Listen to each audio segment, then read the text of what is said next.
What exactly happened down there?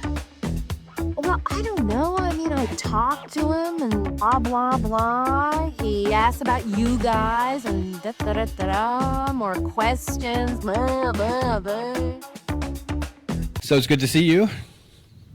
It's good to be on again. Yeah. How are you? It's been a minute, Great. yes. Yeah, so I'm doing good. Well, this is kind of an impromptu thing. We just, with the, of course, the main topic tonight is the 3A Atlas, and I've been kind of keeping an eye on that. And to be honest with you, I get off on these crazy conspiracy theory nights where I'm up at 2:30 in the morning, and the more my algorithm gets out of whack on TikTok and Facebook, the worse my, the stuff that I'm getting telling me what's getting ready, everything from,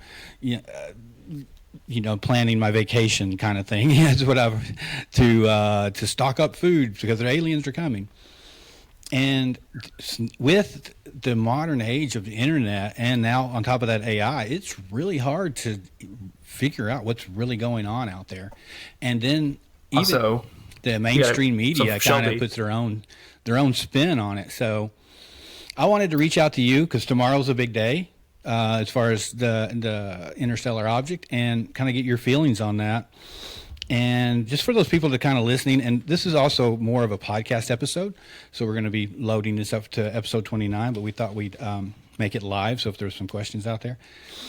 For those of you people out there, it amazes me at how many people actually know what's going on, but it also amazes me when I say it that other people have no idea. They've not heard anything about it. Of course, me being up at 2:30 at night researching, that's all I think about sometimes.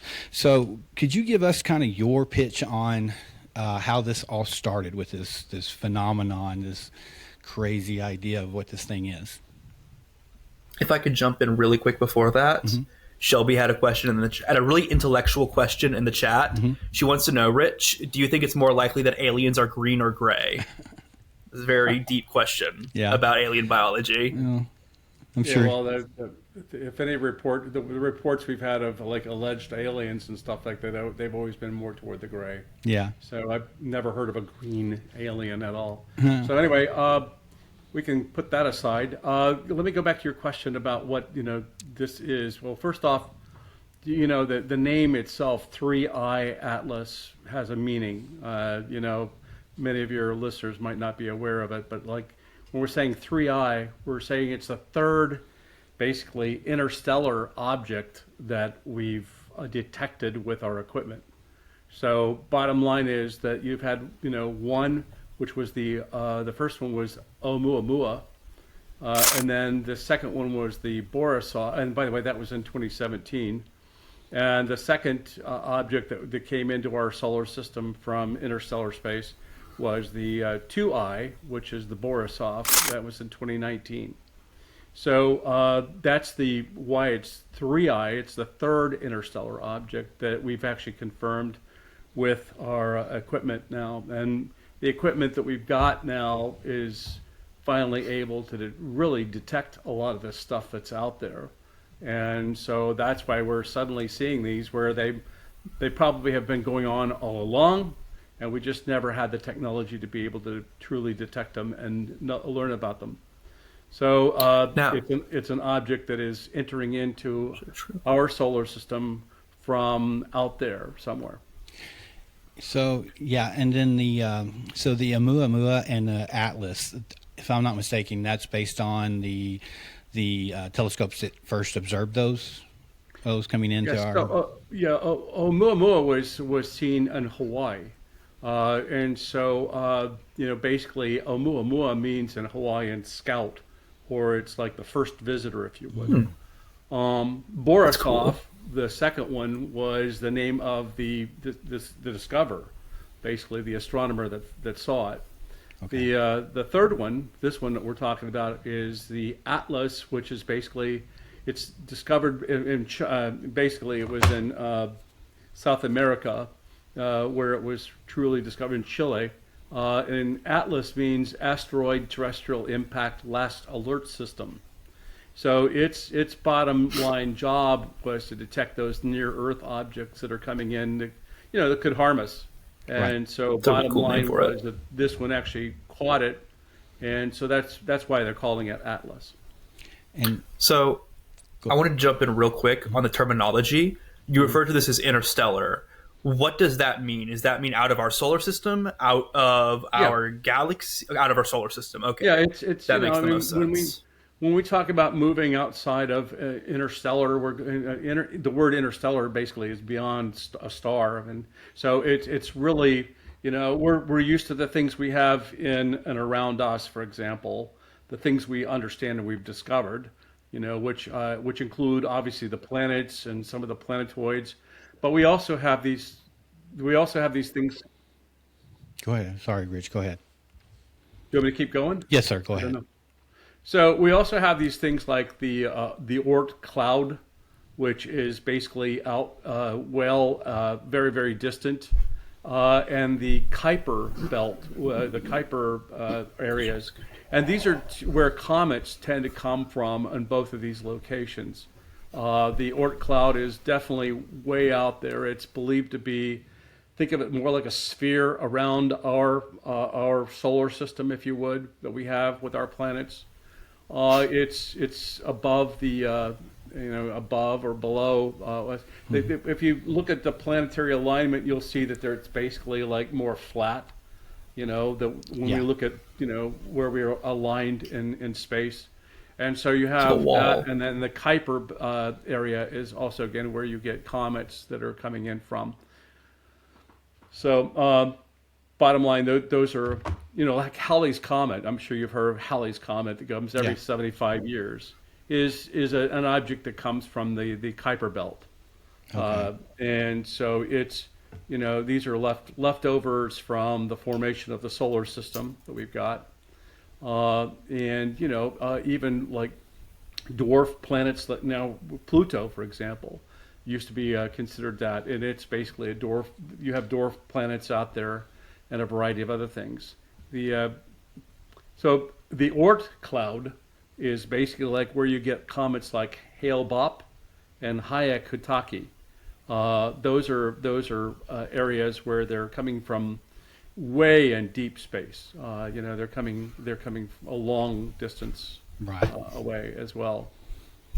So this interstellar object, and people don't realize, but this object more likely has been traveling for possibly thousands or even hundreds of thousands of years across Uh, multiple y- regions of space. it's believed to have been traveling possibly, it could be as old as 7 billion years old. Seven So, I billion or mean, so.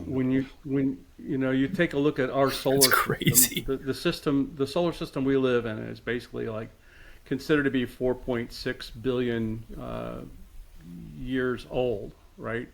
That's the age of just our planets going around our sun and all the things that are associated with it. And where this is coming from is well out beyond that, and it's not in our solar system, which is 4.6 billion.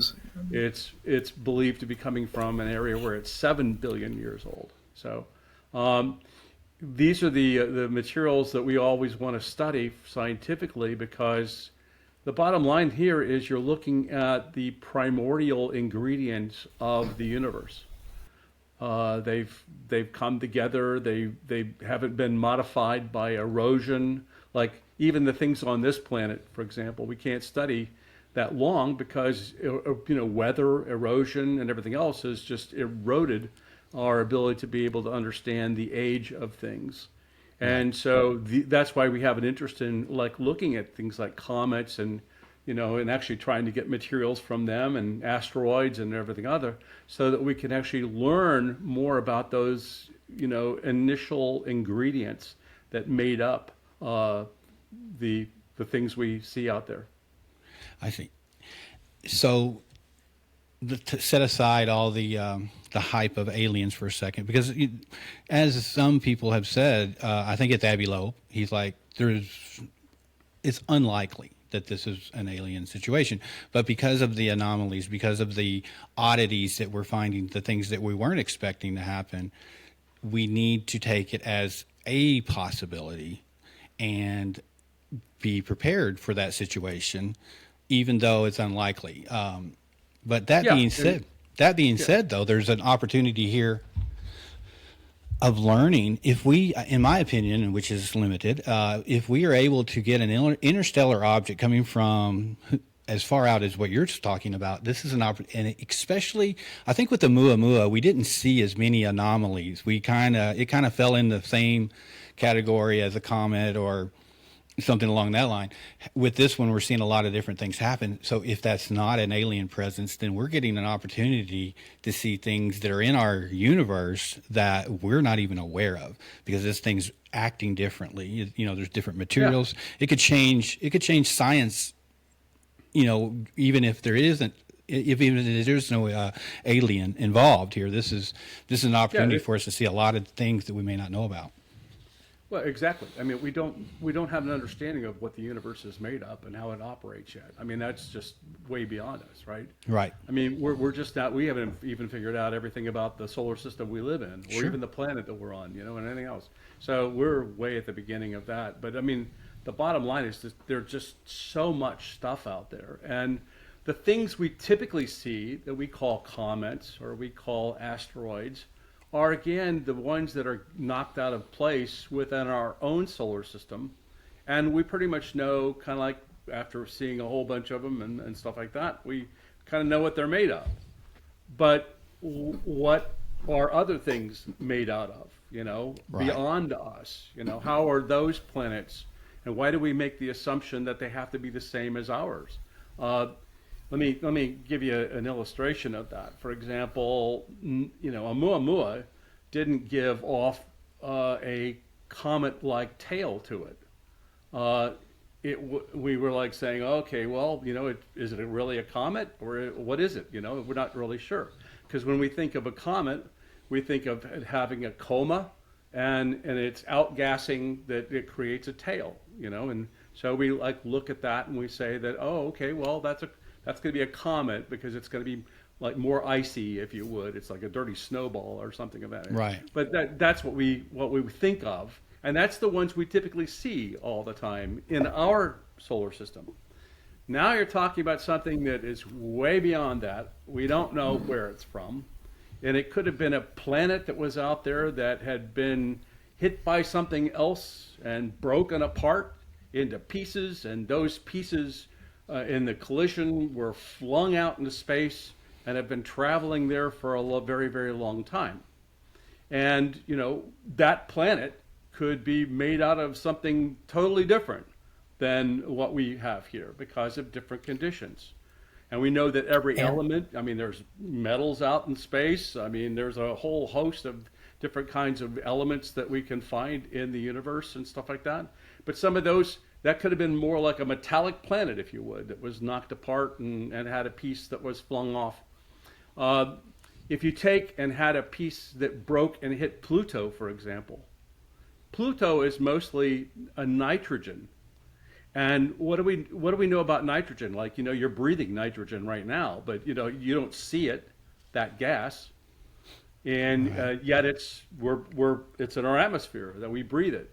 So if let's say something knocks or breaks apart the planetoid now we call Pluto, you wouldn't even see a gas tail to it. There would not be a tail to it if it were heading toward the sun. So consequently, it would not have produced that, and we'd be speculating and saying, well, wait a minute, this is almost like Oumuamua. It's not giving off a tail. Right. So the problem is that there are these things that are out there that we have little knowledge about, and that are coming in and look like, for all intents and purposes, like either an asteroid or a big rock, or like a dirty snowball that's coming in, and it's creating some sort of things that are different from what we expect because it's beyond us. Then we don't need to jump to aliens. We need to be able to start thinking about the fact that this might be another aspect of science, or that we hadn't even considered. And I would jump to that well before I would even go to the point of aliens. Now, Avi would argue with you and say, well, wait a minute, we can't not consider aliens because potentially there could be an alien civilization hypothetically out there that is going to come in some sort of like different kind of say. So the bottom line is we need to be attentive to all those things. We need to be attentive to whether it's potentially an alien craft or whether it potentially could be just a natural object that is out there and just performing the way everything else does, but with a little bit of differences. And what you have on the way of YouTube is it exacerbates those differences, and it becomes a conspiracy theory that every station is now broadcasting the fact that it's got these strange things when they don't know squat about comets or about various other things and haven't even spent time to look it up. And there you go. I saw a supposed, very much supposed whistleblower who was talking about how the White House is using psychics to project themselves onto the comment to talk to the aliens that are running it. I saw that as well. I saw that as well. Yeah. That's a primary example. Do you remember those guys? What was it? I can't remember when it was, but it was like somewhere out in California, maybe decades ago, when they believed that they were going to. They killed themselves in order to be able. They killed themselves in order to be on the tail of a comet. I mean, give me a break. I mean, okay, so that's the kind of like blistering things you find that happens with these things that are basically, blown way out of, elaborated on just to the point of absurdity, right? Yeah.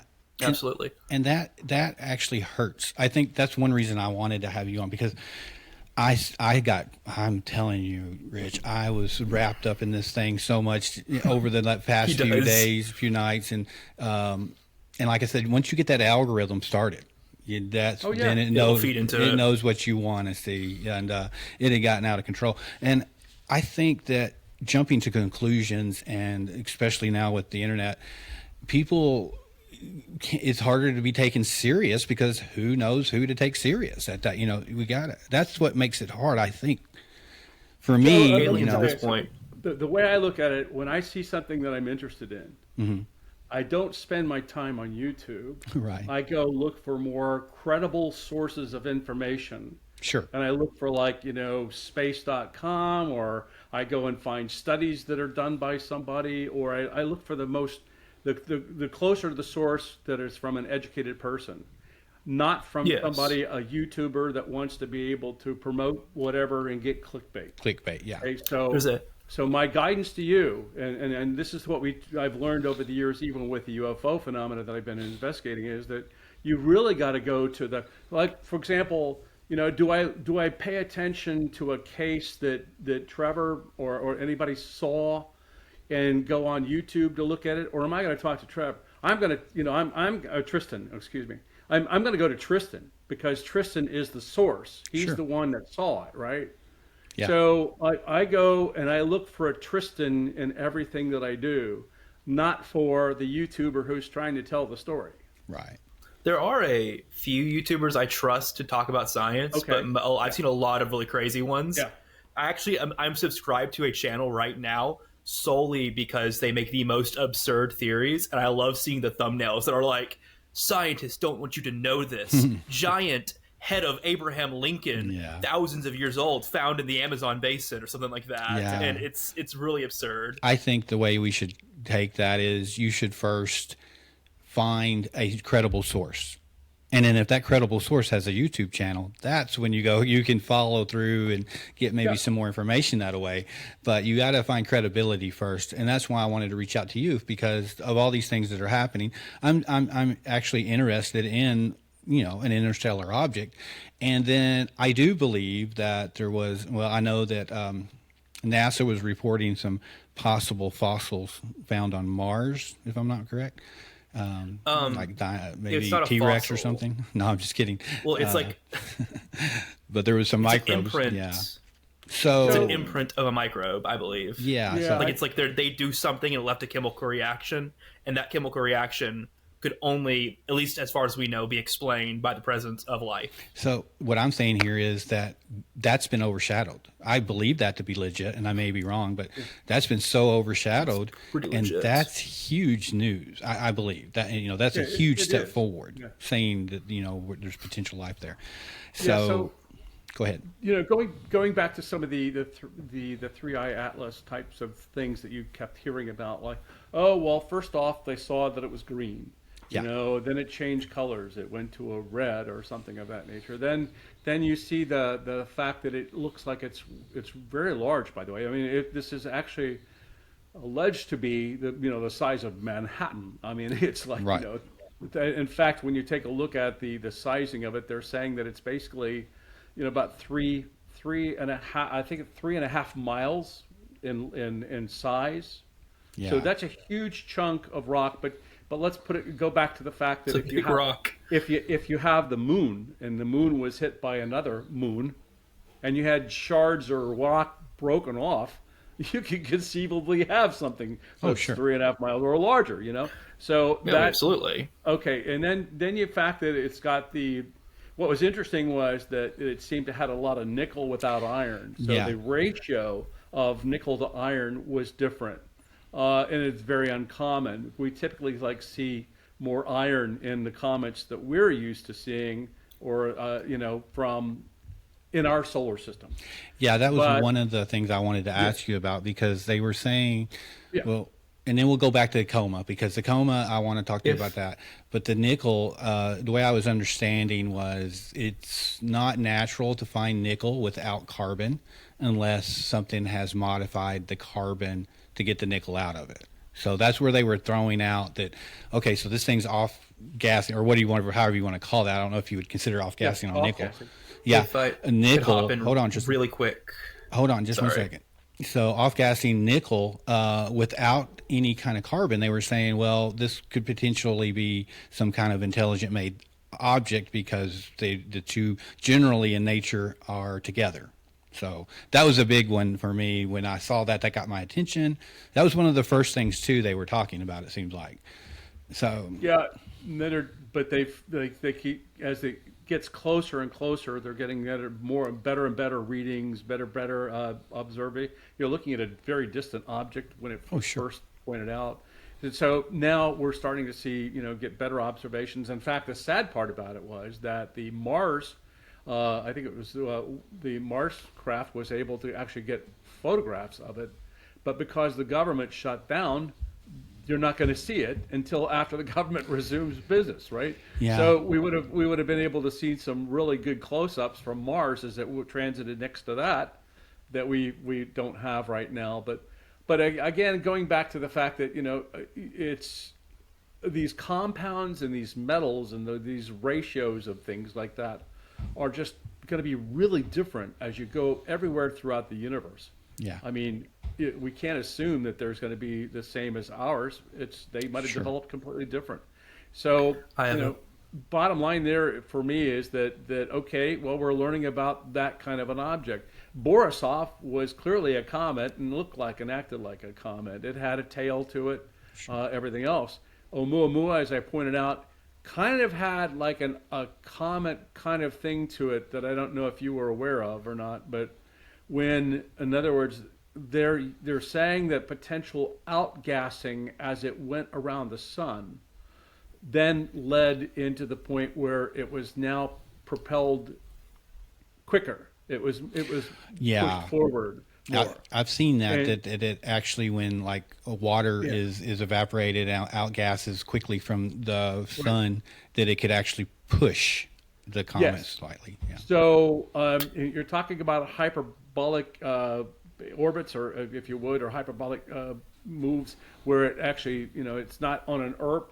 Our comets tend to be one of those things that circle around and they come back again, and Yeah. that type of thing. That's why we have. But this is cutting across. This is coming from out there, and bottom line is it's coming in and it's being impacted, and probably, by the sun.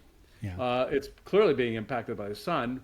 When you see the tails on comets, they tend to have the sublimation that happens on them, where they go from solid to gas, if you would, some of the elements, and then that long tail is those elements that are being sublimated and become the gas, right? Well, and then the other thing that you're going to probably say, well, about this one here, this Atlas one, is the fact that it seemed to have an anti-tail in the front of it. Mm-hmm. But think about that. think about it for a second. That if it's made of some sort of chemical, the whole surface is that, and it could be just that it's propelled forward as opposed to being propelled backward. Yeah. And you get this gassing kind of thing from the sun, which is giving off. I mean, the sun's very, very hot. I mean, by the way, Yeah, sure. I mean, And also the radiation.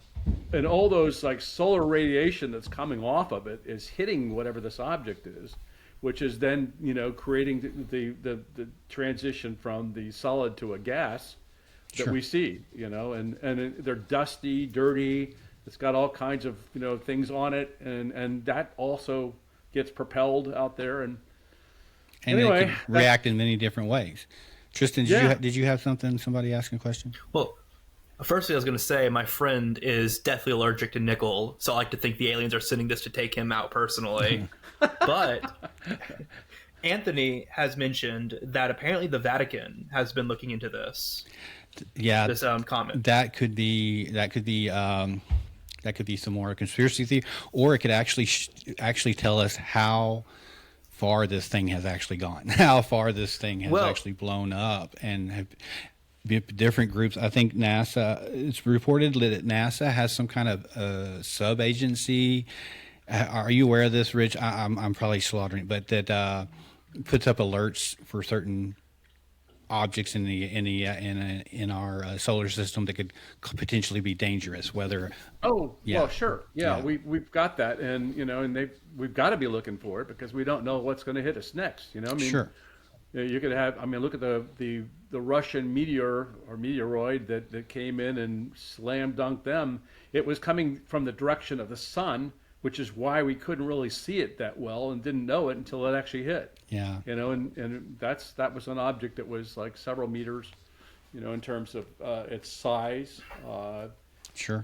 And came down and created one hell of a amount of damage to people's eyeballs as the glass was breaking in their windows from the object coming in. And when you go out at night, you can typically like see meteors and things like that. Those are usually just like small dust particles or dirt particles that are being flung at us at incredible speeds. Yeah. And a lot of them come from comets' tails. That's why we have those things like those periodic ones, like the Leonid shower or whatever, those different kinds of showers that we get. We're going through the planet is going through where the tail of maybe a comet was, and Yeah. another thing is that you might not be aware of, but asteroids can also have outgassing. So in the context of like even if you want to call an asteroid is we differentiate our terminology to talk about an asteroid versus a comet. And we always say, well, a comet has a coma and it's got a tail, and that type thing. But asteroids can be outgassing as well, and we've detected that as well. Okay. Speaking of that, there was you've probably heard of this because it was pretty big, but we have our first ever recording of a meteorite hitting Earth now. Did you hear about that? Yes, I did. Yeah, I figured you probably did. Yeah. Yeah, it was really cool. Yeah, That is very cool. yeah. So Go ahead. I was going to say there, on this, one thing that I will say is it's when you're looking into something and they're like, okay, so we have this asteroid and it has this, and if you can see it at this particular time of night, or if you say this is potentially a mothership that's letting out probes and sending, you're going to get the majority of people are going to be some people are like, oh, asteroid, move on, but other people will see that, and it's going to pick up so much more momentum because it's much more fun to think about aliens than rocks. I have to say, I know some people may disagree with me, but Some people who would disagree. Yeah, I haven't seen a whole lot of movies Some other weird than friends. catastrophic movies talking about asteroids and meteors, but there's a lot of alien movies out there. So I think that's how it kind of gets out of hand sometimes. Is it hits that interest more. It's like Joe Rogan says, he has to be careful when he's listening to outside information about aliens, because he wants to believe, he wants it to be true. So you'll tend to, I see myself do that too. At night, it'll give a reasonable explanation for what's going on.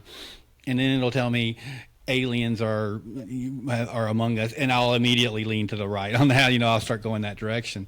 So it's easy to get sidetracked on these things.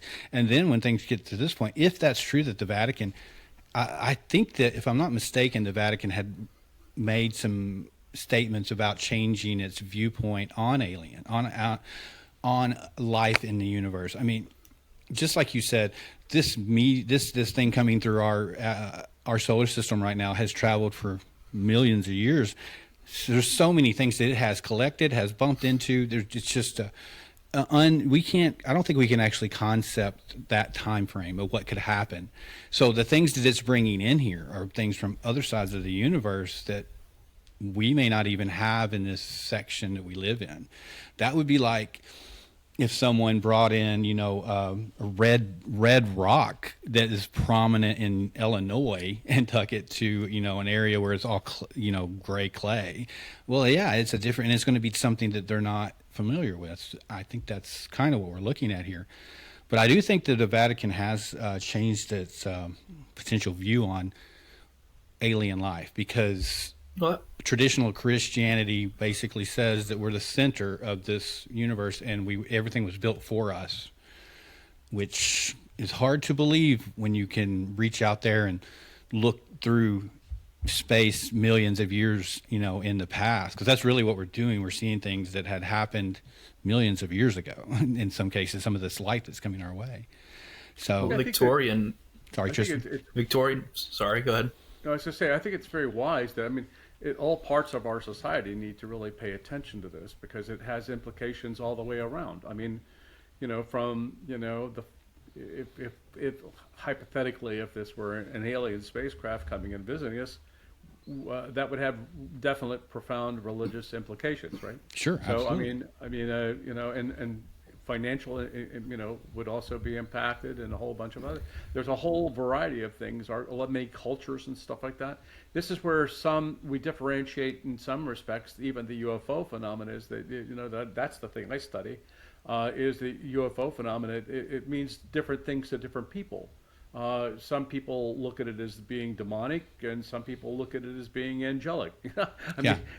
There's a how they choose to want to look at this that's their prerogative, but it's still of interest, and it's still there. Much like this asteroid coming in from or this comet, or whatever you want to call it, this object that's coming in, it's part of the space we live in, and it behooves every one of us to really pay attention to it and see what we can learn from it, and then what it means to us.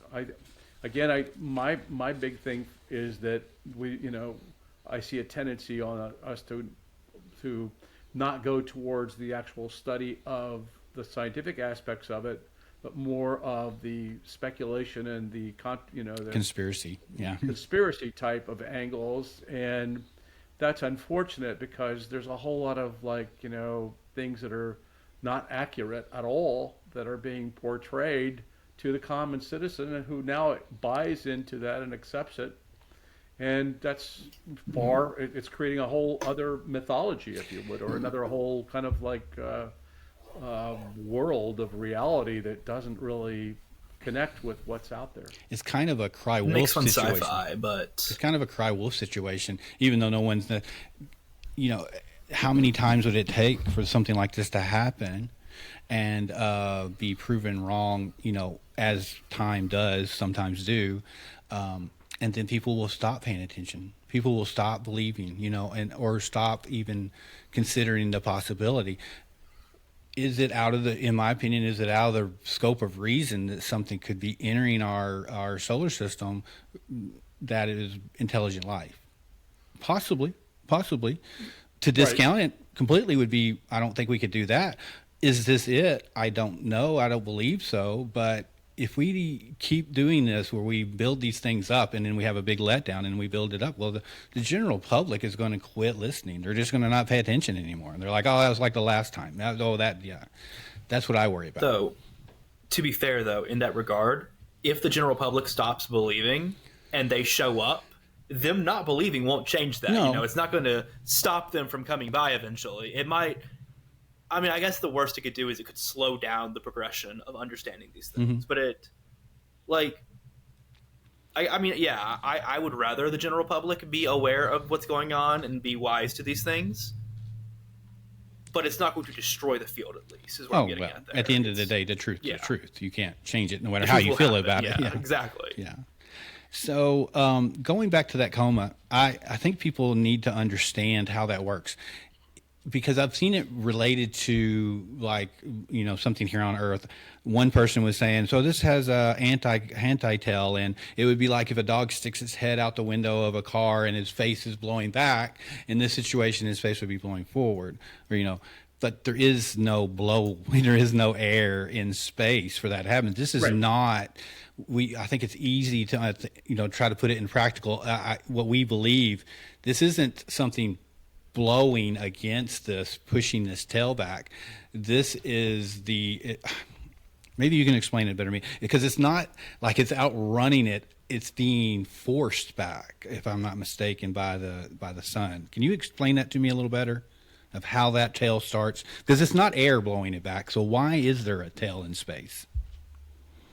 Well, again, you do have a thing called the solar wind. I mean, the sun. Yeah, is that's what I emitting was. a wind. Yeah, that's what I was So, trying I to mean, get at. Yeah, the solar wind. Right. The solar wind is definitely coming off of the sun, and so as these objects like comets and various other things, again, moving toward the sun, they're hitting that solar radiation and that solar wind. And by the way, It's like why we heat. don't, take a look at, if you know what the aurora borealis is, that's the effect of all that radiation coming off the sun that's hitting what we call a magnetosphere that's around our Earth, that is actually protecting and shielding us from getting that radiation. Right. And so we see that, but we see blasts and things like that from coming off the sun all the time. You know what a CME is, right? Yeah. Coronal mass ejection, where it's blowing off a whole bunch of this radiation and stuff like that off of the sun, and it's hurling out in space. So again, the solar wind is out there. Every planet that's in our solar system will be impacted by it. And it's not even, suddenly when you get past that solar wind area, if you would, it's almost like you're at the point where, like, Voyager 1 is right now, where it's now moved out of the impacts of the sun and is going interstellar in terms of where its position is after all this time. But again, so the objects that are these, again, have these gases. The gas is Being pushed being again. what's called sublimated. It's basically being heated up, if you would, by that radiation, and now it's moving behind the object, and that's what creates a tail. Again, pointing out the fact that why would you have something outside of this universe doing something different? Was potentially is because it's got gases that are being heated up on this thing, that are being propelled forward from it. And so that's being detected as well. The coma, actually, when you look at a coma on a comet, it's actually enveloping the whole, Right. It's the rock, if you would. It's just that the tail's the more predominant thing you see, right. right? Because it's trailing It's behind it. trailing. It's part of the coma. But when you look at the actual coma on the rock, or whatever the rock is, or that thing, it's actually being propelled forward, but it doesn't have enough propellant, if you would, that's pushing it forward like this one was. I follow you. Does that help you? Yeah, understand? it does. I kind of had an understanding of how it was working with the solar. It's just we tend to put it in a frame set of how air works, and it's similar, but it's not the same at the same time. How that works. I saw someone. Sorry, I just saw someone try to prove they're like the moon landing's fake because look at the ship going through space. Why isn't this flapping around? And they're like, well, there's no wind for it to be caught by. That's why it's not flapping. I mean, that was a big thing. I don't know, guys, on that one.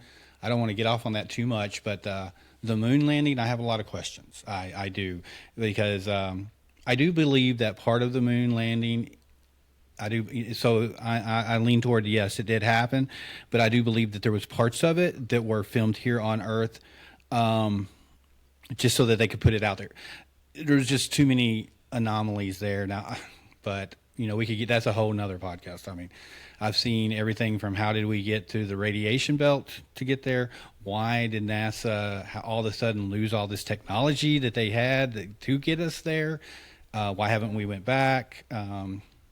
All those. Well, I think the big thing with why haven't we been back is it's incredibly expensive, and the main reason we were going is because we had political reasons. Yeah, we were just like, nah, we got there first. But like, we had to prove we were the bigger man, and now that we did that, like, oh, that was a lot of money. Yeah, but then again, and right now we're in a rough place money wise, anyway. Well, there's just those things that what happened to that technology. I mean, that's odd. That's odd that got lost somehow. I think we still. But again, that's another. We still have it. I think we just.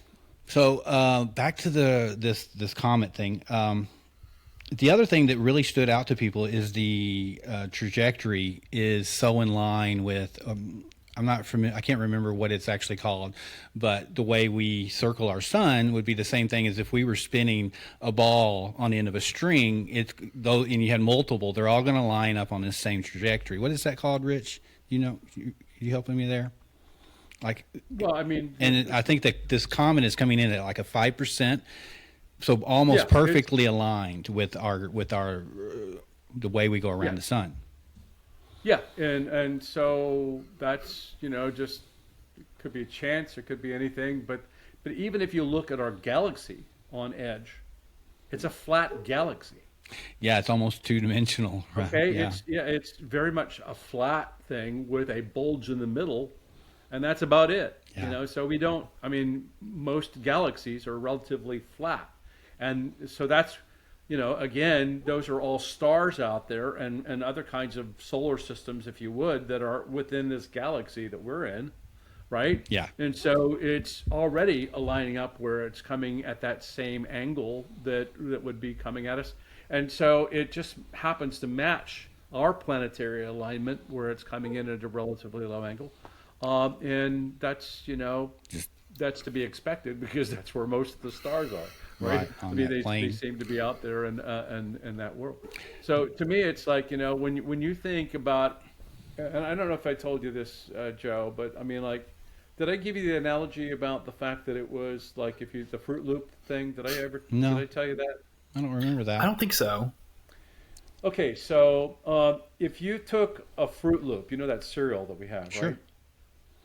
And make a single Fruit Loop a galaxy. All right.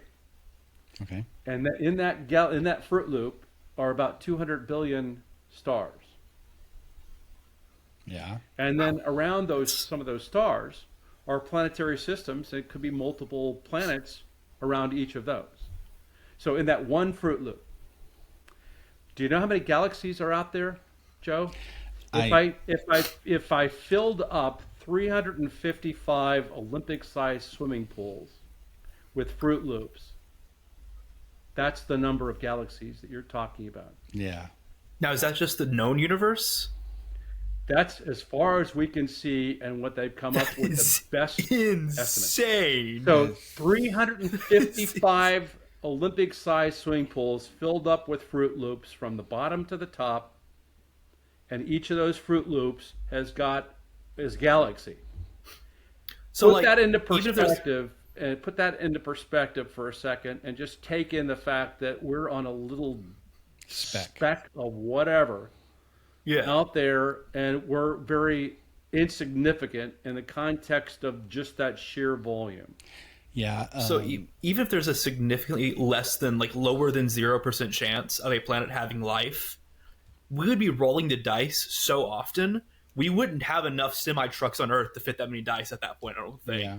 Like, you're going to strike life over and over and over again, no matter how uncommon it is with those numbers. Without a doubt. Without a doubt. It's insane, But to go the opposite direction on that same thing, how, like you said, we're so insignificant. I heard someone talking about this once before, that how would they even know we're here? Outside life, how would they know we're here? because we get drowned it out in that vastness of numbers. That was the one thing that I've seen too, that even our radio waves, how far they reach is very insignificant. But I mean, so we are kind of noisy. It's eventually those sound things are getting out there. But at the same time, how are we looking for life on other planets now? We're looking for techno signatures. We're looking for things like light, chemical compounds. We're looking for lights that might show up on the thing, or we're looking for indications that we can find on our own planet that there's life on it, and that's exactly what we're doing with the exoplanets that we're looking at now at a distance. Well, an alien race, if you would, or whatever like that, could easily have been detecting us out there and seeing that there's something here that worth looking at. Well, I think we talked a little bit last time about where we've seen an uptick in possible sightings when the two bombs we let off in World War II. That radiation signature could have attracted, this attention. And now again, with another big fluctuation in technology with AI, that could be another flag thrown up that could potentially grab that attention. Yeah. Quick question regarding the whole nuclear bomb theory. There is a ton of nuclear reactions going on in space. Like, of course, stars are one thing. Would they have any way to say, okay, this is clearly artificial? They look at our nukes and say, from a distance, and say, yes, that was not something that just happens in space. That is worth investigating. Is there anything that kind of tags our nukes as artificial in a sense that they could pick up on without seeing them? Or would that just also blend in with all the background noise? Yeah, I think it would be very hard to distinguish, at all, that you have a nuclear bomb going off on this planet. First off, the frequency, we pretty much have stopped doing it. We did it. We had a large period where we were doing it quite often, but compared to the solar radiation, which are nothing but fusion machines anyway, and stuff like that, they're already giving off that kind of radiation, and could be, and so these were also very small. It's not like a small location on a planet where that took place, and so look like it could potentially create a light that could be out there, but then who's looking at that exact moment or whatever like that to be able to see it? And so, well, I think you could argue that fact that may not have been the flare thrown up to get their attention, that the attention had already been here, but that in itself was okay. So we've been looking at this ball full of monkeys, and all of a sudden now these monkeys are destroying themselves with this bomb, so maybe we should pay a little more attention. I don't think it's going to ever be one factor. I think there's going to be multiple factors brought in, that brings up that attention to our planet. And before you get going there, Tristan, Antonio is blowing up our chat over here. He's got the Vatican. Yeah. He's been talking to us. I mentioned the Vatican, yeah. He's got a lot going on there. There's still empty spots in space that has no... Talking about how time functions differently in space as well. Yeah. Sure it does. Yeah. Yeah, I mean, we see that even, if I'm not mistaken, the speeds, chronometers on airplanes are off by multi-milliseconds, but you're seeing time travel there just because of that speed, and at the speed of light or even getting close to that speed, it changes space-time completely on how that works. But again, we're getting off that point of this thing coming through here. So we've talked about the nickel, we've talked about the coma and the tell. The things that they're saying now is the potentially on the other side of the sun, and it's getting recharged from the sun, possibly. I've seen even they said that this, so is it this, you were just talking about this, Rich, solar flares, and so these things are, and this could be completely hoax. This could be not real at all. They're saying it's been hit 3 times, and instead of the temperature going up, it's actually cooled. 3i Atlas has cooled down after being hit by these solar flares, and in a way saying that possibly it's charging this mechanism, if it be. Does that have sound like anything possible, or does it stand any kind of is it something we could actually look at and say, okay, yeah, there's some validity here? So to me, it's a situation where it's like I haven't seen any evidence that indicates what that is. But I mean, what I've seen was that, you know, when we first observed it and stuff like that at a distance, and it was starting to create its, you know, coma, if you would, that there seemed to be, like, you know, pulsations, if you would, where it would kind of pulsate, if you would, in terms of the light that being given off of it. But that could be, again, nature of as it's moving through space, and the Sure. solar winds can have an impact that can create that kind of thing. I really don't see anything super unusual in about what it's doing.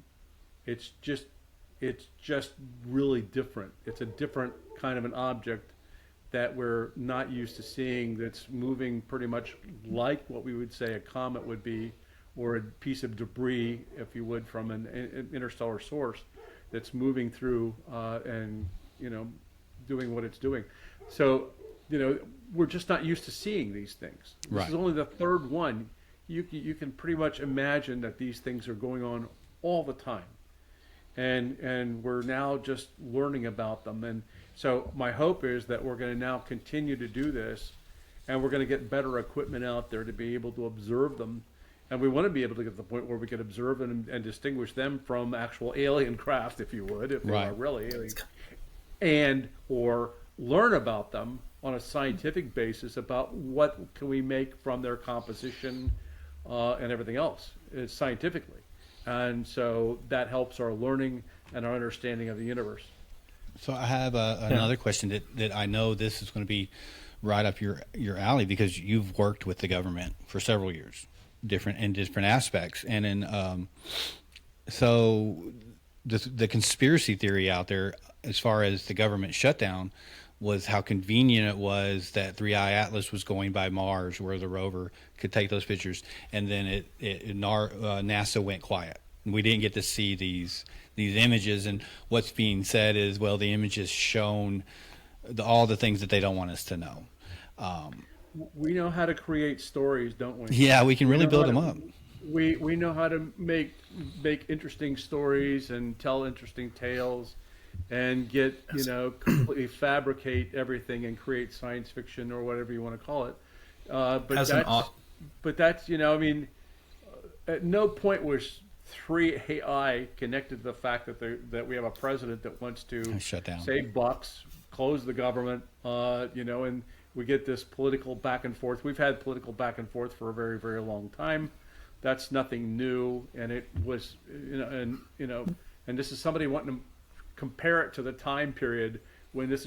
We have a lot of people that want to do that, where they'll kind of like look for something, and then they want to immediately connect it to another mystery, Yeah. or Well, something like as- that, right? Yeah, connect As the an dots. author, Go ahead, Tristan. there's a thing. It's now I've seen it because I've seen like Milton talking about writing movies and such, right? Well, when you're writing a story, everything is connected. You know, you don't mention something in a book unless that is relevant. So, and this is as an author, I can't say don't watch movies, don't read books, but by watching so many movies, by reading so many books, we've trained our minds to say nothing can be a coincidence. You know, if I see something right now and then I hear about Atlas, those two things have to be connected. You know, if my PlayStation just turned on randomly right now, my brain would say, Tristan, there's no way that was just an electrical issue. That was the aliens that want to play Fortnite with you. Yeah. Yeah. You know, that's how our brains work at this point. It's funny, because Tristan, you're we saying that, consume so much because fiction. we were joking before Rich came on that the aliens from 3i Atlas was blocking our communication so he could get his link to get on here with us. So, we were joking about that, just kind of lighthearted. But you're right. It is easy to connect dots with lines that don't exist when you want to believe. And that's really where it's at. A lot of us want to believe. Where the world that we live in right now is at least to say complicated, and we want maybe some type of either a savior to come in and straighten us out. There's one of my favorite Twilight Zones there was a group of aliens that came down, and they had a book, and they ended our wars, and they fixed world hunger, and they had a book, and the book said how to serve humans, and we thought that was them serving us, like helping us, but then they loaded us on these spaceships and took us off, and we realized, no, that's a cookbook, how to serve humans. I would be delicious. I know that. Oh, much. Tristan, I eat way too much junk food, and I sleep. I don't do anything. He is like frog raw. Tristan is like frog raw. he's like duck, fatty duck. Yeah, they would love him. Man. I always got a kick out of the Twilight Zone movie that was had Agnes Moorehead in it, and she was like living in this house. Didn't really say much. She was like, and there was this other guy that was hearing things, and turned out that they were the little robots or something like that. You looked at them and you thought, well, that's little robots, and eventually he crawls up on the roof, and here's this small little thing, and they were shooting him with like lasers or something like that, and causing burns on him, and but anyway, I remember that was a good one. It was actually us, and we were smaller than these were giants. Oh, I remember that one. You remember that? Oh, that was so fun. Yeah, because he loves Yeah. Twilight Zone, and like New Year's they do the marathon, the marathons. The one about the little kid, this is off topic, but one about the little kid who can do anything. Yeah, that one terrified me as a kid. Yeah. Yeah. Back when, because our stream's a little delayed on Facebook, back when I mentioned my PlayStation thing, Anthony said he'd be down to play Fortnite with some aliens. Yeah. I think me and you could take him out. We know Fortnite. We're pretty good. Shelby would. Yeah. She might beat him so bad it starts a war is the problem. We might want to keep Shelby from playing Fortnite with them. So. Well, I can't wait until tomorrow. I'm excited. Have to see what I'm happens so excited. When it pops around there and then makes its U-turn and comes back and says, "Hi, I'm here." Yeah, but, I mean, honestly, Rich, I hope there's some aliens, but that would be exciting. Another funny one out there. I can't remember. I should have been taking notes as I heard all these things over the last few weeks, but I had some notes here, but. I believe it was the Israeli space minister or something like that who had been retired for 2 years now, said that aliens have been here for a long time, and Trump knows it, and he was going to expose it, and then between the other countries and the aliens, they talked him out of it because it would cause such a financial problem, and basically saying that the general public's not ready for something like this. Again, wonderful conspiracy there's another and dot great stories and entertainment and mythology, also, right? Like the government's, even if something does leak from a government, there's a good chance they wanted it to leak, right? Like, let's say I'm president of some country and I did an oopsie and I turns out I embezzled some money I shouldn't have, and it's going to cause me some problems. Well, I tell my guy over here, say, hey Jim, go let the people know that aliens are real, but let make them think I didn't want you to know. Yeah. And then that's the big drama, and everyone forgets about the money I embezzled. Sure. Yeah. There's that's always that very well could happen. Yeah. There's always been a situation like where there's people who want to create conspiracy theories and use even psyops and stuff like that to be able to implement that. Do you remember Project Serpo? Have you ever heard of that? I've heard of it. Allegedly, Project Serpo was out where all these documents that were allegedly leaked, talking about the government was in cahoots with aliens and sending them back to their planet to do an exchange program. And, again, this was all just, pure BS that was being spun, that a lot of the people believed it and, accepted it, and yet it was all just BS. Sure. And so, that's the problem we have, where if we're not going to the point where we actually study, well, what are comets about? What are asteroids about? How much do we know about them? Did we ever pick up a science book or go on and look and actually find out and study what they are and how they're about? Then if we don't do that, then we're going to just accept any kind of story that comes out about that this is an alien spacecraft, because we've not done our homework in terms of looking about science or studying things scientifically. And we have aliens are definitely out there, but we don't want to jump the gun, because if we point us, that's an alien, and they are watching us, and you're like, these guys are Well, it's all He's a little speculation. stupid. I don't think it. Yeah, once again, we got to be careful. Yeah, you gotta, if you're take not, everything with a grain of. if you don't Especially have with AI. some kind of research, some kind of follow, you're just speculating and you're going by the way you feel. I feel like this is. Yeah. I've heard 5 things said. Now I feel like this is fact, where it's Now- not necessarily fact. You just. And sometimes feelings can be Anthony- stronger than facts. You know, it's hard to. I've seen so many Yeah. people that you've confronted them with logical facts, and they still say, "No, I don't believe that. That's not it." And that's where. You know, back in the Something interesting. late 40s and up to 1951, there were these things out in the Southwest desert that were called green fireballs, and they set up, the Air Force actually set up a project called Project Twinkle that looked into those, and they had a Professor Lincoln La Paz, I believe, that looked into them, and a variety of others. And they were out there trying to find out what they were, and they never could figure out what these. They look like, you know, maybe like a green fireball in the sense that they would have a green tail and they were green, kind of like going back to this object that we're talking about. 3A initially it was green, and they never found out what they were, and it was again speculation that, well, we don't know what they were. We never could, you know, really truly study them and get the details we needed.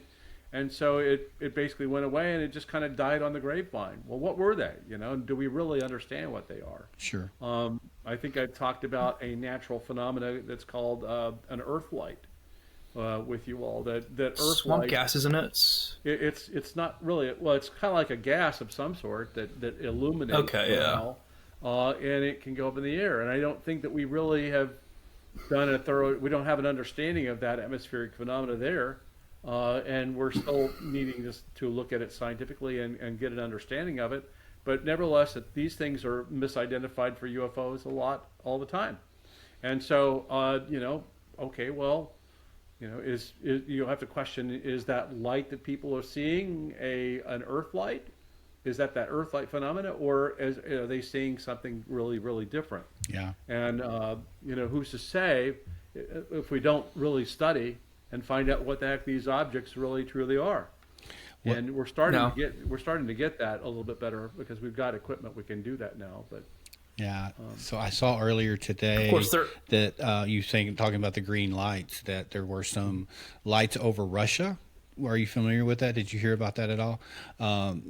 Looked sort of like multiple green balls falling from the sky, and it was detected in different parts of Russia. Of course, immediately connecting the dots with everything else, everybody was like, oh, the probes are already here. You know, the probes somehow, as they has already started to show up. So, yeah, it's hard. Modern day, though, AI, you have to consider. Like, for the first time, I showed someone a video recently. It's like, oh, look how cute this cat video is. I'm like, wait a second. This is the third time I'm watching this. Is this AI? That's never happened to me before. I could usually tell AI snap, snap, snap. Yeah. But But it's gotten so advanced that it's even tricking people, you know, that are used to it. It's gotten really realistic, especially when it doesn't have to do human faces. So, like, I could definitely see something like that being AI as well. Not to say that it is for sure. it's going to make Like, Atlas very well. it's going to make your job a lot yeah. harder, Rich. AI, I think. Oh, absolutely. it already I can't is. imagine. I mean, are you kidding me? I mean, I'm actually taking right now old photographs of me as a kid and making them come to life using AI. I know, it's and, amazing. And I'm watching this in utter shock because it's depicting me very accurately, and it depicted my cousin that was in it very accurately, and it added all kinds of elements, like you can see my feet kicking underneath a table and stuff like that wasn't in the original photo. And so what I'm trying to say is that, you know, how do you detect what's real and true Very much, yeah. versus now AI created and fabricated? Well, and that's going to get extremely difficult yes. as we go forward. If you go back, I seen a thing where they had AI that was putting a video together. It seemed like it was a Will Smith or something about 2 years ago, and it was horrendous. It was horrendous. And now, Him eating spaghetti. Yeah, today it is sometimes almost you're unable to actually differentiate it. Yeah. And we have to understand how AI works. It's not just an AI object out there creating this. This is every AI in the entire world, talking to every AI in the entire world every microsecond. So how fast can it learn and get better? And it's also learning from us. Everything that we, Yes. we interact with AI teaching is learning from us. Yeah. I'm not against AI. I use AI like right now I use ChatGPT. I'll be driving down the road.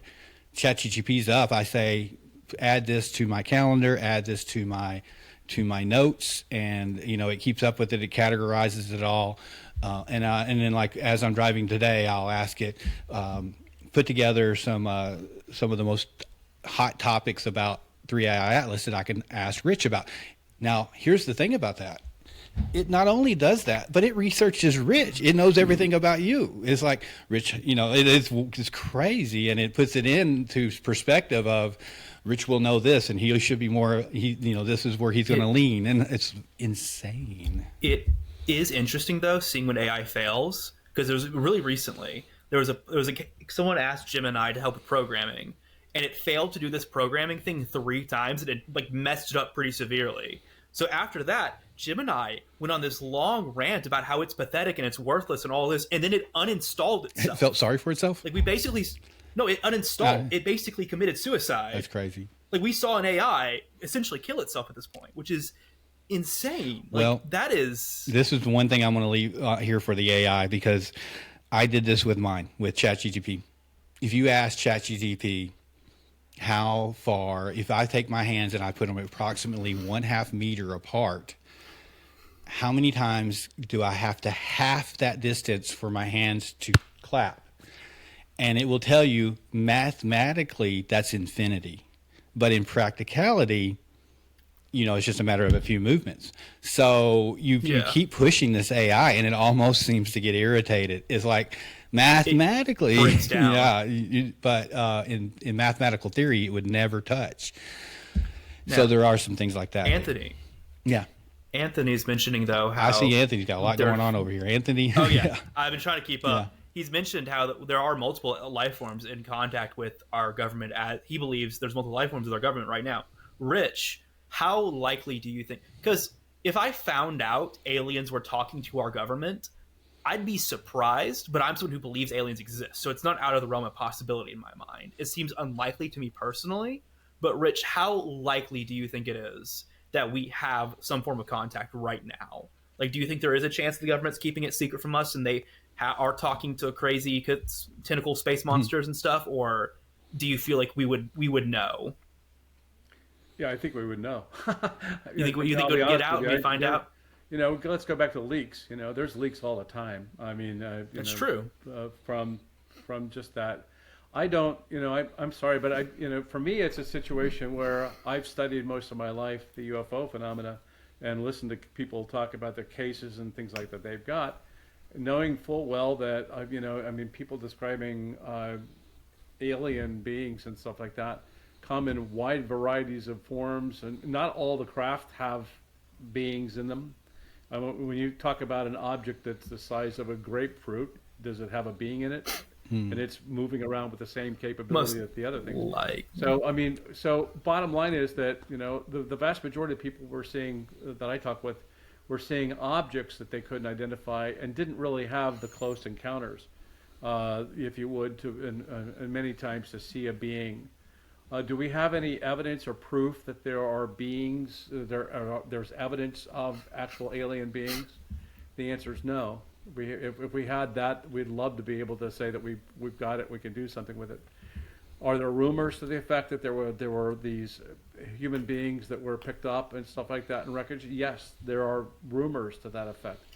But even in the context of a lot of the leaks that are coming out like now in terms of everything else, that again, what you fail to see is any evidence being supplied that proves that Lockheed Martin in its basement has got these beings. You know what I'm saying? Yeah. So, or that you have even the problem with the reverse engineering aspects. I know that we reverse engineering because I'm aware over here at the base and stuff like that we've got organizations that do reverse engineering when we get materials and stuff like that. Every government on the planet does the same thing. They reverse it. If our craft falls down in Iran, they're going to get it and they're going to reverse engineer it and figure out how it works and see what they can do with it, right? So now, go do ahead. you think it's likely that they've been to our planet, even if they've not communicated with us? Do you think? What I'm trying to say to you is I think that there's potentially has been maybe a contact of some sort that could have happened. You just don't believe our government is like currently, Snapchatting the aliens. Yeah, exactly. I don't think that that's the case at all. In fact, I mean, the government's pretty much shut down. Who's talking with them now? Right. I don't know. That would be extremely challenging to keep quiet about. But bottom line is that there are, again, going back to the fact that conspiracies that are out there can dream up all kinds of things to help you convince you that that's the case. I'm sorry, but I work from the basis of evidence, and I haven't seen any evidence that supports the fact that we're having that kind of a conversation. No. And I work in government, and I look for it, but I didn't see anything. Right. Okay, does that mean that I had access to something that, that might be going? But I've not even seen speculation about that. In fact, I just see a general disinterest on the part of the government about anything with UFOs at all. They really don't. To be fair, most governments don't care as long as it doesn't immediately affect them. They're very much. We've had to convince them the fact that it's potentially a flight safety concern that we ought to look at. We've been trying to convince them the fact that they needed to have a study and look at them from the standpoint of hostility, and we can't get very much traction on that. The legislation we tried to get through in terms of opening the doors and the open kimonos for all these like contractor organizations about the reverse engineering, the government took out all the language in the National Defense Authorization Act for that to happen. Yeah, sure. So what I'm trying to tell you was what I saw from my 30 plus years working in the DoD, a general not interest in this whole subject. Yeah. And not to get crazy political or anything, but I do feel like with the majority of political leaders we have, if they saw aliens directly, a lot of them just wouldn't grasp what they're dealing with. Like, I've seen some around the world, some higher up political people do some pretty goofy things. Yeah. I don't have faith in those. Now, Anthony does mention. Sorry, go ahead. I was going to say, on this subject real quick, I think that, like you said, Rich, it's going to be really hard. The vastness of our government, how many people are involved, how many connections are there, and how many people like to gossip. I mean, in my little business that I have tons of gossip people talking about everybody. So keeping that a secret would be very hard. However, I do believe that if there is secrets being held out there, and I have to kind of question some things like the advancements we've seen in the last 200 years or even the last 50 years. I can remember when fiber optics became a thing. I can remember a strand of fiber optics that was in a car that was one of the first things I've ever seen, and it went from one end to the other, and it was able to communicate with itself that way. And now fiber optics are everywhere. It's just part of what there is a belief that, we've seen so much technology move so fast. If I had to guess that there are secrets out there, I would say it's private organizations. Because that's the only way you could keep it secret. A private organization that maybe, are reverse engineering and using those. There was again, going back to our Star Trek and all this, there was a Star Trek in Generations where there was a supposed time traveler who came back and was looking at history, at and he was on the Enterprise flying through there, and he would go through there and he goes, I wonder how I'm here on the bridge of the Star Trek Enterprise the moment this happened, and he was making it all very fantastical. But what had happened was there was an actual time traveler who had gotten injured, and this guy took over this ship and learned how to use it, and would go into the future, get future technology and bring it back, like cell phones and things like that, So I think if I had to say, is it possible? I would say that would be the only way I could see a secret being kept is private individuals on that regard, though, doing that. You mentioned the technological boom, but one thing I think you have to consider, though, is it doesn't look like it a lot throughout history, but we've had a ton of historical booms of technology. Like, of course, the Age of Enlightenment is a big one. But also, if you go back to the Middle Ages, the Middle East was advancing in all sorts of areas, mathematically, namely. Like, throughout history, there have been multiple times where in a matter of like 50 to 100 years, we jumped ludicrous levels. Well, now, I'm not saying that completely disregards that, but it's possible. On that subject, let's go ahead and take a look at that. So a lot of people, and I'm sorry to get all off topic here, but and recently the Book of Enoch has been brought up, and the Watchers and technology. And in the Book of Enoch, these Watchers give technology to humanity. In this book, they give iron and different things like that, and teach us how to make these weapons. And then it's said in that book that these Watchers are then penalized for that because they weren't supposed to give that to us, that technology. And the Watchers go to Enoch and ask Enoch to go and intercede to God, because God loved Enoch so much to not punish them. So there's a lot. Well, of course, we all know the History Channel, Ancient Aliens.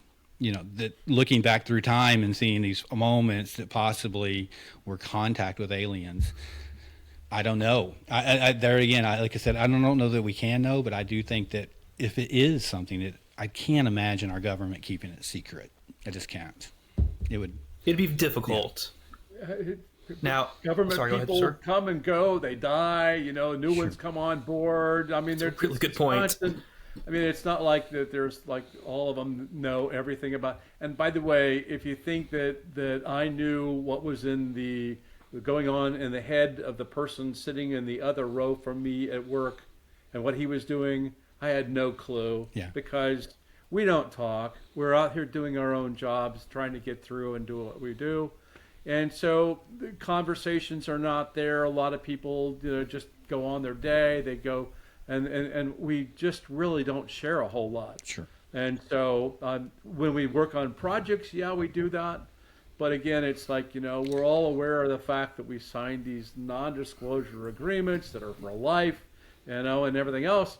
And we just keep our mouths shut and go about our business. Yeah. So if there's something going on, you're maybe not going to hear it. But occasionally we all get leaks and we hear about them all the time. And it ends up, that speculation on the news looks like the classified material that I read today. Yeah, right. That type of thing. I'm going like, okay, bottom line, it's out there. But what going back to the point, and also, John Alexander said the same thing when he was looking around, trying to look in the coffers to see if the government and the military was really engaging this topic. They weren't. Yeah, right. There is only a small number of us, which have increased over a period of time, who had an interest in it, who are willing to talk about it and talk about it with others, and that's about it. But everybody kept their mouths shut, did their business, and then went home. Okay. Now, before you say hop in real quick. I have a little pause here. Enoch, so we were talking about the Book of Enoch. Enoch is here, and he wanted to say hi because he got to talk to you last time, so he just wanted to come and say hi. Oh, hi. Squad. He said hi. He can't. How you? Yeah. So he said you he's doing, asking buddy? how you doing. Good. Good. Yeah. So again, this is what we got to think about, and in my opinion, and I guess that's why I keep having children at an older age. These guys are the ones that we got to kind of sort through some of this for, because if not, what kind of mess are they going to inherit? What are they going to believe? What is his mind is so influential right now that the things that he's hearing and seeing are not like me. I can change. These things are being really put into their mind as to this, this is real. And their world is changing much faster than ours with AI. Yeah. I mean, I really have to wonder how these guys are going to, how to work through this AI situation and what that means for UAPs and UFOs and government conspiracies and everything. It's going to go, it could get a little out of control. Yeah, and that's where I think that we have to keep it, keep it in check as much as we can. I'm not saying that AI is bad. Right. I'm not either. I'm saying that AI can be very educational and informative for us. It can give us a lot of information we otherwise wouldn't have thought about. but again, it was a situation where I think that, that's the good side of it. It's much like you can find good things on the internet, but also you can find bad things on the internet. And it's like, how do you break down what is real and not real, and how do you determine what's actually true fact versus non-fact and fiction? And that's where we're going to struggle if we don't educate, like Enoch and everything, how to be a critical thinker, how to be critical thinking in terms of, like, their skills around being able to go, just like I said, where can I go for source material, where can I go for accurate information, and having them to do that homework to go find that real source of information that's out there. And they're out there. It's out there. It's just that we're so encumbered by a whole bunch of ash and trash around us that we have to have them weed through that, and that's critical thinking skills. Well, I think that's a key word there, critical thinking, because something that AI is already proven to do is lower the cognitive abilities. There has been several studies done on, young people using AI and learning through AI, and those that don't, It's like this. So I used to teach martial arts, and I would have natural students come in. They had natural talent. They could do these things, and they would excel above all of my other students.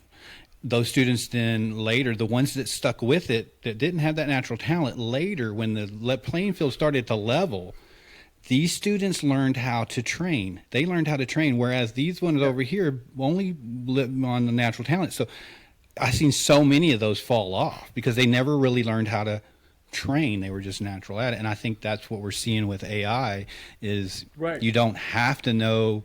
You don't have to retain anything. It's all right there at your fingertips. And the unfortunate part about that is I think it's going to limit how far we can go.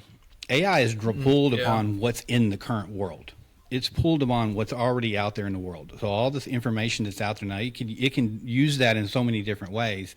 But actually reaching out there and using the imagination that this guy has, because I get to hear him, downstairs doing all sorts of things. I'm like, who are you attacking down there? I'm a little concerned about that. And also, again, as you should be, being distracted by these crazy ideas without having the ability to be able to research it for themselves. They're just going off of whatever AI is feeding. So, okay. No, if I could hop in real quick. Well, before he goes, Anthony said hi to Enoch. Yeah, I was going to tell Enoch. Anthony said hi. So yeah. Also, Anthony asked, back on the topic of the comment we're having, he asked, how dramatically has it slowed down, and has any other comet or asteroid performed a similar feat, or is that something truly different with this one? Yeah. So he's asking, So let me go. Speeds will vary with objects, as will also the course. Largely due again to the propulsion effects you might get from outgassing. So for example, if you had outgassing on one side, you could have some sort of a push for it to move to a different direction, right?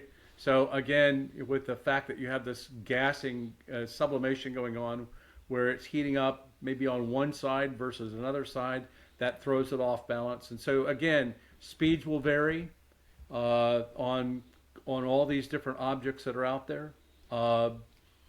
Their course can change. So, not a whole lot, but it can change. Think about what we're trying to do, even with our means of being able to, deflect an asteroid. We're trying to go up and see if we can't bump it or move it or something like that so that it doesn't hit us. So again, we're applying a force to one side and hope that it pushes it out of the way, right? Deflects it and changes its orbit. But I mean, again, these are maybe rocks that are tumbling because of they're in some sort of a tumbling pattern. So, and that could have impacts in terms of that. So now they do change speed, course, and everything else all the time.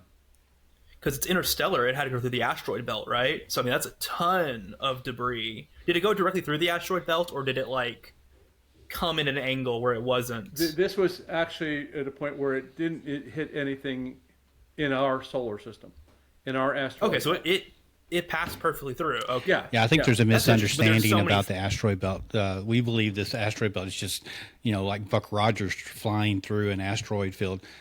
If not, the way I understand just, it, the asteroid belt, those aren't these asteroids aren's close. There's space Yeah, between. there's a lot of there's them. lots Yeah, of where they're at. There's definitely Yeah. space between them, and so and then it's also the angle of the plane, in Sure. terms of if it's coming in a deep Yeah. angle like this or that, that's going to Yeah. have an impact as well. But Yeah. as you very well know, that Jupiter, with its gravitational force, will sometimes throw rocks off and cause a deflection as well. Yeah. So you Okay, can have yeah. other planetary bodies that come into play that also create a course change or even a speed change. I was just aware there's a lot Let me of just, potential debris within the asteroid belt. Make For one maybe quick it. correction here. We were calling Anthony, and I knew better than that. I'm so sorry. That's my fault. So Yeah, Shelby's I corrected us am- on that. That is, So that is I know, really Rich, hard. you Yeah, my bad. you earlier when I talked to you, you said you were available because you got retired, and so Yeah. congratulations on that. I am. Hey, great. When yeah. you said Thank that you. to me, I was so envious. I'm like, oh, I would just love to have time. That's one reason we struggle 25 and I'm envious.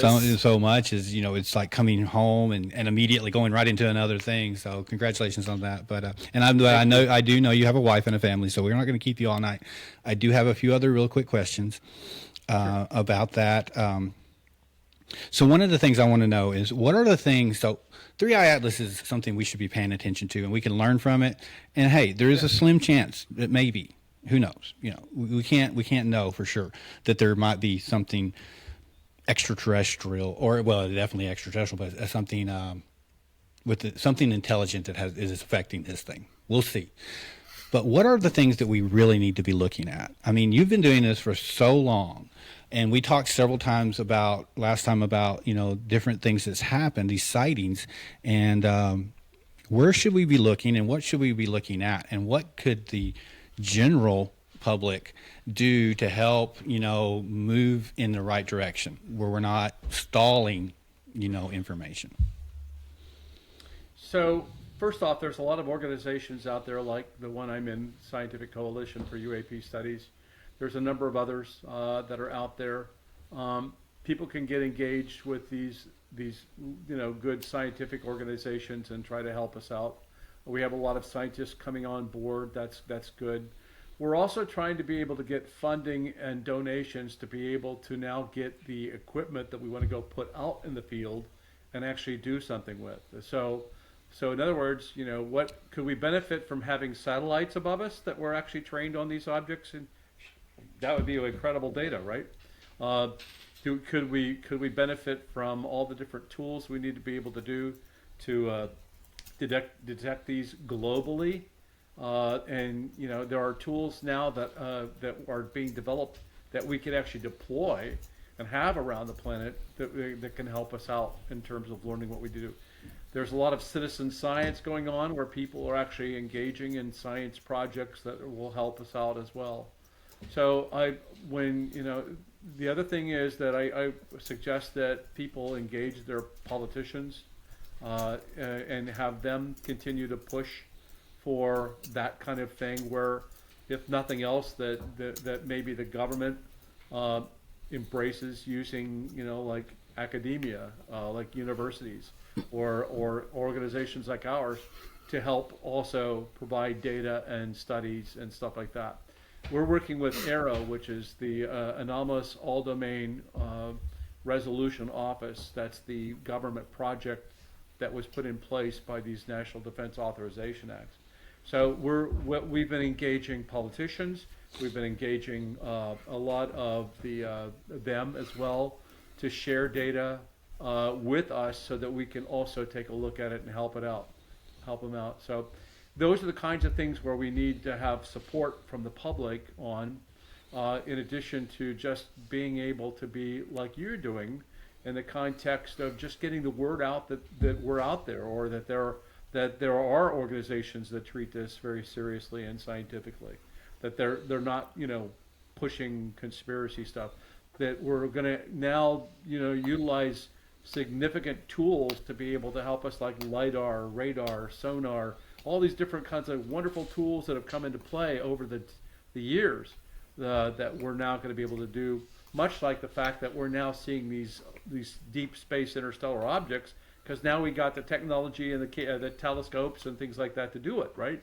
So we got to keep advancing in that way. We need to do that with the UFO phenomena as well, and that's our big focus right now, is that we need to get an understanding of everything about these objects and what they are, and that's going to help us to know once and for all that there is intelligent life that is visiting this planet, and it's going around doing all kinds of things, and we're not even paying attention to it. Okay, so Real quick, if I could. yes, quick. Okay. Go ahead, Tristan. Okay. So firstly, I wanted to say, Antonio, or Tony, as he prefers to be called, says he enjoyed our stream. Great. And Well, thank you, he Antonio. also said, be prepared for tomorrow, because there's going to be more to this than what we think. And I hope you're right, man. I do. I am so. If aliens come down, I am so hyped. That's going to be sick, unless they start eating us. Yeah. But I mean, I'm how here to for serve first man. contact. Yeah, I how to mean, serve there man. you go. Yeah, I would love to be alive during first There could- contact. That would be so phenomenal. It would. Secondly, Oh, though, it would Shelby be. mentions Enoch.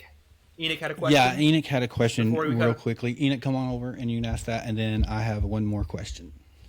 All right, get up so you can hear.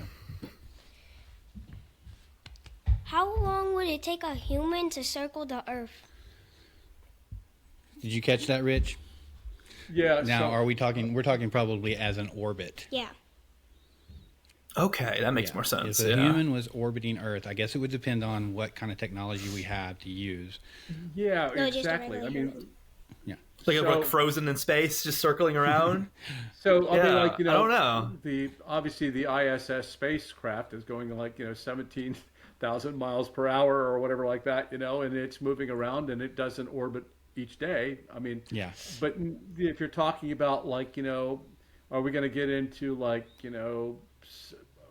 remember what was it, the aircraft that we had that could fly at like supersonic Yeah. speeds? So and stuff yeah, like that? oh darn, I can't remember can't- what that was. It was actually a uh, passenger aircraft. Yeah. Yeah. Had So the the pointy bottom line nose. is, yeah, Concorde, The the bottom line Concorde. is we're looking at recreating that and getting a little bit better with that. But there you could conceivably be around the planet in very short order. Well, if you use the as planet's our rotation, technology advances. yeah. And I'm. Part of the fact is that the Earth is actually going around itself. Sure, So if so you if just hang out there long enough, it'll go One around on day. you anyway. Right? One day. And if One we day. travel in the opposite direction and use the rotation Yeah. to our advantage, we could cut that time down. So, okay, thanks, Sure. Enoch. Good question. I'm sorry, was that Tristan? Yeah, that's a good question. I got a little I said that off was a good point there, question. but I was trying to think of my last couple questions I had. But I would one thing I do believe is, or what I'd like to know is, you believe that we have had some kind of contact. Is that right, Rich? I mean, not putting you directly on the spot, but No, again, to me, it's a situation where I've heard of things much like we've all heard of things. Mm-hmm. I don't know. I wasn't there, but I mean, I've got people telling me very strongly that we've had that kind of thing. They believe it. They're very credible people, and I hear that, and I say, okay. Have I seen evidence? Did I see ever the video of it or anything like that? The answer is largely no. And so I've not been there and not seen that kind of dialogue take place.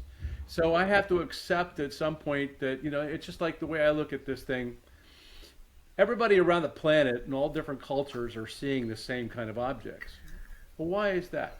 Is it because that they're all faking the same thing or whatever no, they're all a good point. seeing similar kinds of craft shapes and you name it, and they're all describing it. So why would I be so stupid Especially to say with that it's uncontacted not groups. real? right. If people told me that they were all seeing white crows, I probably would accept the fact that there's such a thing as a white Most crow, likely, yeah. right? Right. So I'm telling you that based upon that kind of experience that I've had with some credible people, I believe that there has been some sort of a contact. Now, again, I can't produce a document to tell you that.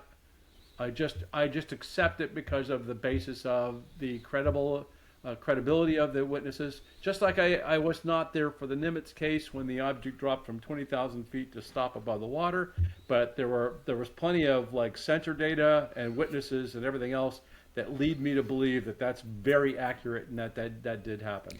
Okay. So does that answer your question? Yeah, Joe? yeah, it does. Because what that led me into was looking at Avi Loeb, Yes. Harvard. He's representing Harvard to some degree. Do you think it had to be incredibly brave of him that if he truly believes what he's saying, for him to step out and say that that he and then of course his everything he said has been taken almost as definite, where he's constantly saying most unlikely this is the situation. Do you think that that's kind of a possibly a occupational suicide to what he's doing there? That he will he if this is proven to be wrong, how will people ever take him serious again? I believe that Avi is, very much into getting data and facts, and he does his homework very, very well. Okay. I believe that our interpretation of data can come up with multiple conclusions. That I can have somebody look at data and say that this is what they think that it is, and I can have another person who comes up with a counterpoint to that.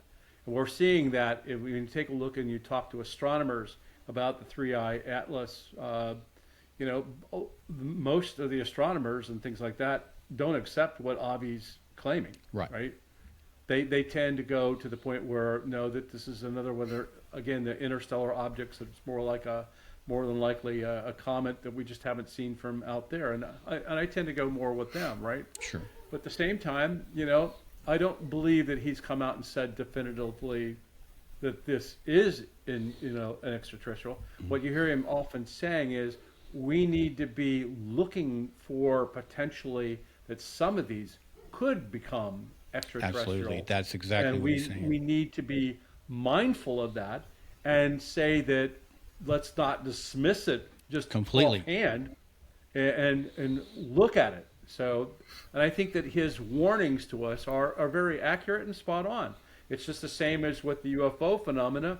Do I know what an alien's intent is when it's doing what it's doing?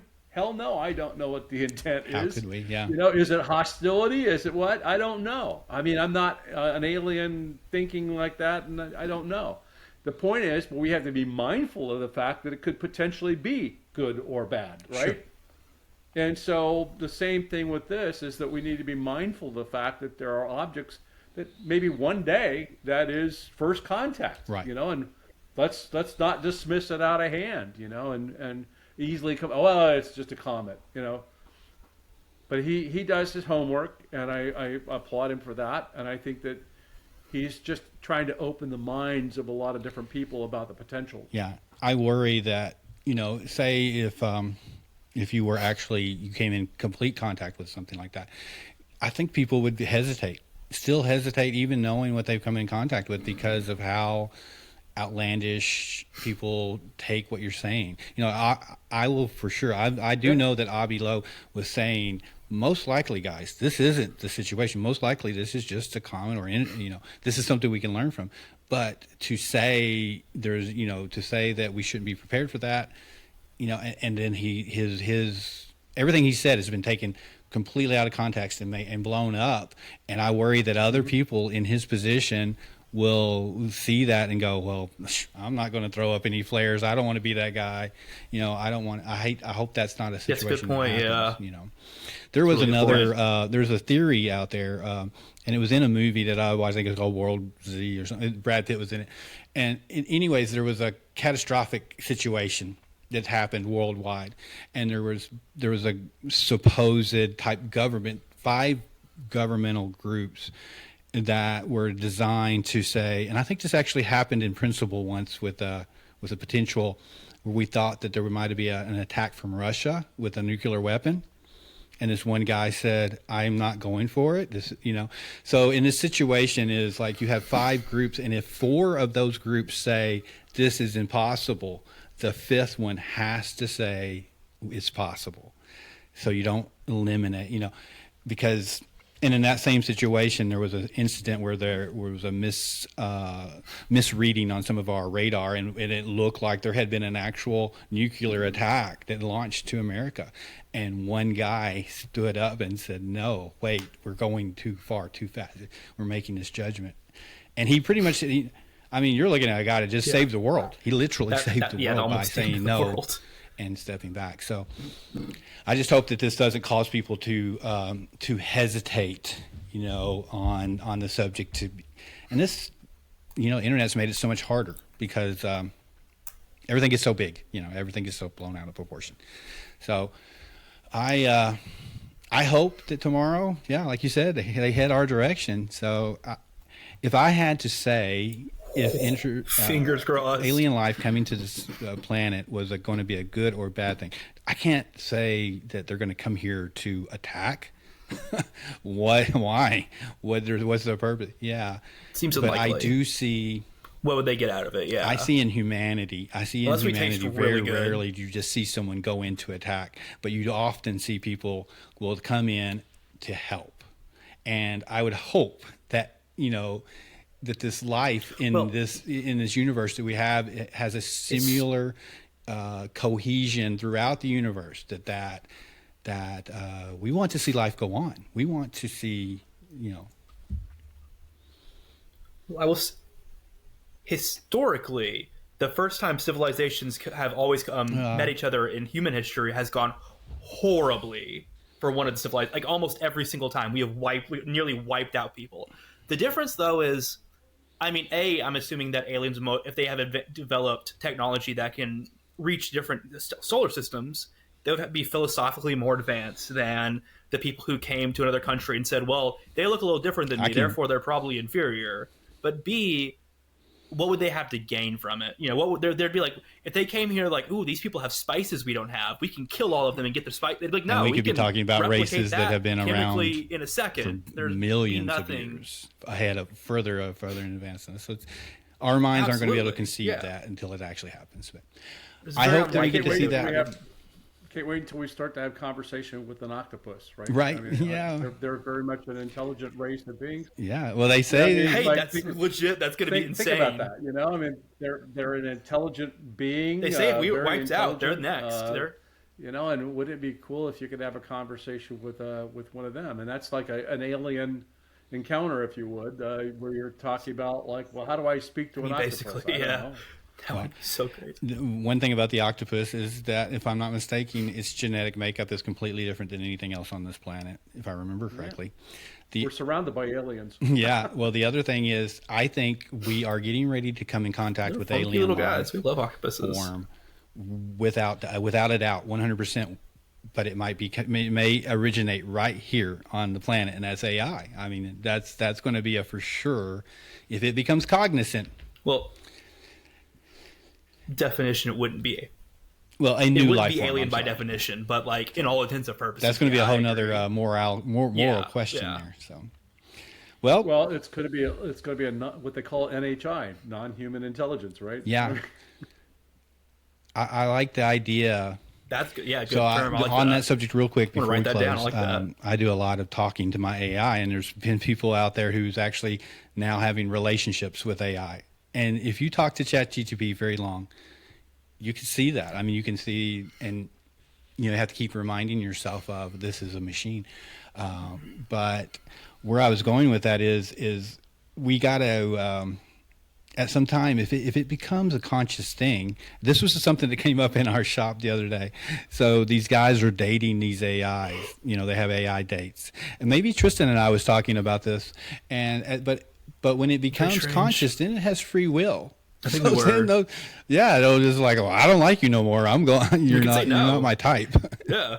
So yeah, it's gonna reject you like a real girl. The same thing over again. And then, like, damn. Anyways, lots of fun things going on in the world. Yeah. I think it is important that we focus on some of this. We have to focus on some of those nice, fun things and interesting things, and things that could actually move us in a right direction. We're going with all the negatives. So hopefully this is a big turning point. But at the same time, I hope it's not a turning point in the wrong direction where we get off track that nobody believes it anymore. So, and I hope that right before we pop off. I've Tony heard, mentioned I've heard the Galactic Galactic Federation. Federation. Well, I'd that's love the for ones that us to contacted join. Trump. That'd be That's so what I heard. cool. Was the Galactic Federation contacted Trump? He was going to tell everybody, and then they talked him out of it. That in itself makes me kind of curious. 'Cause I don't think you can talk Trump out of anything that he's going to do. He's going to do it regardless. Aliens or That's a really I don't know, but there again, if I had to name a few alien that's a fair possibilities, point, I might put Trump in that in that category. An overlord. Honestly, I put the last like 5 presidents on that again, list. Rich, I really appreciate you and having patience with us earlier with the getting it all set up again. Fun. And you cleared up some things for me, and actually learned a few things too that I wasn't aware of, and that's really something I enjoy. I tell my daughter, she's in college now, and I tell all of them, I'm like, if I could go and just learn all day, and I would love it. That would be great, you know. But Sure. So Yeah. It'd be so much and fun. I think we got a lot of new things coming up. I hope, like Tristan said, and you too, I hope that we have the opportunity to confirm some of these things that's happening. So. And good luck to Avi Loeb out there. He's probably watching. I'm with you. I appreciate people, you know, because that's a big thing for someone at his academic level is to come out and say that and validate that the possibilities there. But again, I hate that we took that so far and went crazy with it, you know. But we'll see tomorrow. I'm hopeful. So, and if not, we'll do it again. Yep. And if the aliens do come and they don't wipe out our internet, let's get on and talk about them before they serve us for dinner. Okay? Is that a day? We all on for that, right? Okay. Sounds like a plan. Yeah. We need to keep in mind what happens down, tomorrow. Yeah. We'll take it from there. Yeah. You know, we'll also see. You know, I guess what December 19th. Yeah. Is the date that's closest to Earth. Yeah. Because right now it's behind the sun and stuff like that. But anyway, we'll also have an opportunity. Maybe we can add some more equipment to be able to see it when it comes out from the other side of the sun, if you would, and really get a good observation of it and learn from it. Yeah, I think there's definitely something to learn here. I mean, obviously, we're seeing all these things happen. So awesome. Thanks again, Rich. You've been great. We had a little fun. We had a lot of information. So, and Antonio, right before we pop off, man, you had so much in our chat. We couldn't even keep up with it. So we'll have to get with Antonio and get some of those ideas that he's got going on. Yeah, you had talk about them again sometime. Also, yeah, he said thank you to Rich for being on, and that's one thing we got to keep our eyes up because yeah. we're looking at our phones so much. You know, we're looking down, but that also tells me that there's a whole bunch of cameras out there. 4K cameras. Right. There's 4K cameras everywhere, so the opportunities are increasing that we see something. All right, guys, enjoyed it. Tell your wife thank you, Rich. Thank her for giving us your time enjoy your evening. And Tristan, we'll see you soon. What exactly happened down there? Well, I don't know. I mean, I talked to him and blah, blah, blah. He asked about you guys and da-da-da-da-da, more questions, blah, blah, blah.